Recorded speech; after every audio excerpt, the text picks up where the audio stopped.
Welcome to Aaron Mahnke's Cabinet of Curiosities, a production of iHeartRadio and Grim and Mild. Our world is full of the unexplainable. And if history is an open book, all of these amazing tales are right there on display, just waiting for us to explore.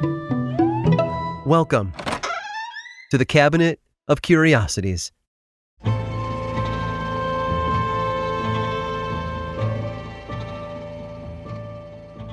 For a certain part of the population, nothing says childhood nostalgia like Saturday morning cartoons. Most of us have fond memories of pouring a big bowl of cereal, sitting in front of the TV, and watching our favorite shows. For many kids of the early 60s, that Saturday morning ritual was centered around a flying squirrel and his moose best friend.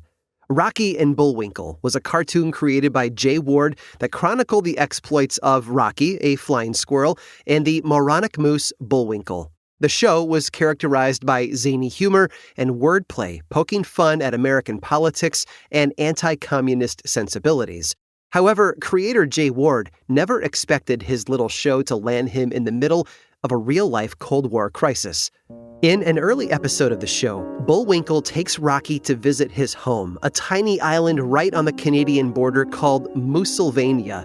Damp, cold, and with no permanent population, neither the U.S. nor Canada wants to claim Moosylvania as their own, leaving Bullwinkle as its governor. After the episode aired, fan mail came in from across the country begging to visit the real Moosylvania, which gave creator Jay Ward a great idea. In 1962, Jay asked his publicist, Howard Brandy, for help with the scheme to drum up publicity for the next season of Rocky and Bullwinkle. Phase 1, they would lease a small island in a lake on the Canadian border. Phase 2, they would travel around the country gathering signatures and support. Phase 3, they would petition President John F. Kennedy to annex the island from Canada and make Moosylvania America's 51st state. Howard immediately said yes. Once the island was leased, Jay and Howard loaded into a multicolored van and set out on the campaign trail. At each stop, Jay and Howard rolled into town while blasting circus music. They would give grand speeches about how the residents of Moosylvania, who, need I remind you, did not exist, were sick of being passed over for other territories like Alaska and Hawaii. They laid out some of the finer tenets of the Moosylvania Manifesto, like how Moosylvania demanded aid from the United States to the tune of exactly $18 billion and 4 cents. Then they would encourage residents to sign a petition for statehood to be delivered to the White House. After stopping in over 50 cities, driving thousands of miles, and collecting more signatures than they could count, the big day had finally arrived. On October 27th of 1962, Jay Ward and Howard Brandy arrived at the White House. Jay was in rare form, blasting silly music and dressed in a Napoleon costume. When he was stopped at the gate by Secret Service, he declared that they were there to see President Kennedy to petition him for Moosylvania statehood. When he was asked to leave, he replied that he would not, as of course, he had diplomatic immunity. To Jay's surprise, this caused the Secret Service agent to pull out his gun. You see, what Jay and Howard didn't know was that they had picked the worst possible day to show up unannounced at the White House. Just a few days earlier, on October 14th of 1962, an American spy plane had spotted nuclear missile sites hidden in Cuba. This had kicked off the Cuban Missile Crisis, 13 of the tensest days in American history. At that very moment, America was as close as it had ever been to a full-scale nuclear war with Russia. What's worse, that very morning, an American pilot was shot down and killed over Cuba. As Jay and Howard rolled up to the White House gates to demand statehood for Moosylvania, President Kennedy was weighing whether to declare war. The Secret Service sent Jay and Howard packing, much to Jay's disappointment. As he later said, he thought that President Kennedy had a sense of humor. It wasn't until after they left that they learned just how serious the situation was. The crisis was resolved peacefully the next day when the U.S. promised to remove missiles from Turkey and the Soviets promised to do the same in Cuba. For their part, Jay and Howard never did get Moosylvania declared the 51st state. And in all honesty, maybe it's better they didn't. The country had just survived the Cuban Missile Crisis. With Jay Ward's sense of humor, it wouldn't be long before he declared a Mosul crisis of his own.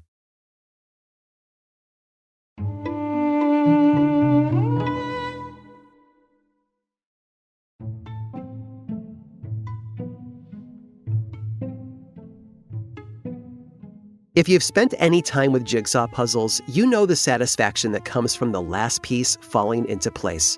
And you may also have experienced that uniquely horrible frustration that comes when it doesn't, when you reach into the box and find that the final piece is missing.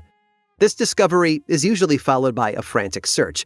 You check the floor, under the couch, inside the cushions, the pockets of your hoodie. You wonder if your dog ate it or if some psychopath walked off with the final piece just to torment you. But in the end, the reason it's gone doesn't matter. The puzzle is incomplete, and from now on, you will be too. Okay, maybe that's a bit dramatic, but it's hard to deny that there's something about the human mind that gravitates toward puzzles and hates leaving them unfinished. Well, in 1912, that instinct drove the German scientist Alfred Wegener to look at a model globe and see something no one else had. He realized that the continent's edges fit together, suggesting that they had once been part of a single landmass. Geologists now refer to this C-shaped supercontinent as Pangaea. In our planet's early history, it comprised virtually all of the land on Earth. But around 200 million years ago, shifting tectonic plates caused the landmass to split apart into the continents that we have today. It's taken a lot of work, but geologists now have a pretty accurate picture of how it all fit together. This knowledge has ramifications for countless other fields, explaining things about the Earth's climate, biodiversity of plant and animal life, and where ore deposits exist. So it would seem that scientists have completed the puzzle, so to speak, but for decades, there was one glaring problem: a missing piece. It seemed that there was a continent roughly the width of the United States that was nowhere to be found. We know it existed due to a massive underwater basin off the northwestern shore of Australia. This basin is called the Argo-Abyssal Plain, and it led geologists to dub the missing continent Argoland. They believe that around 155 million years ago, Argoland broke off from the supercontinent and drifted toward modern Southeast Asia. At that point, it seems to have vanished. And that's a massive problem, because if continents can simply disappear, it undermines everything we know about Pangaea and plate tectonics. That's why, around 2016, a team of Dutch researchers embarked on an expedition to find the lost continent. They initially wondered if the continent had sunk beneath the ocean. If that were true, they expected to find it beneath the islands of Southeast Asia.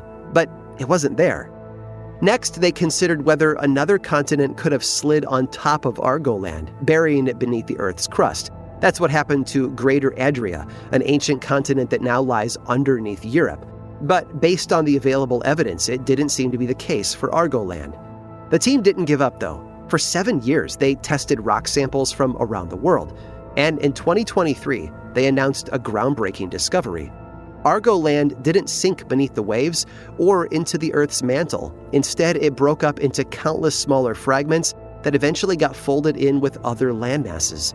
The team found pieces of the lost continent scattered throughout the jungles of Indonesia and Myanmar, which means that the final puzzle piece has been found. We can all rest a bit easier knowing that the bedrock theories of modern geology are still in place. Scientists can still reasonably construct what the Earth looked like in the distant past. And ironically, that knowledge can help them predict what it will look like in the future. Because the continents are still shifting. Instead of drifting apart, they're pulling closer together. Eventually, they will reform into a new supercontinent.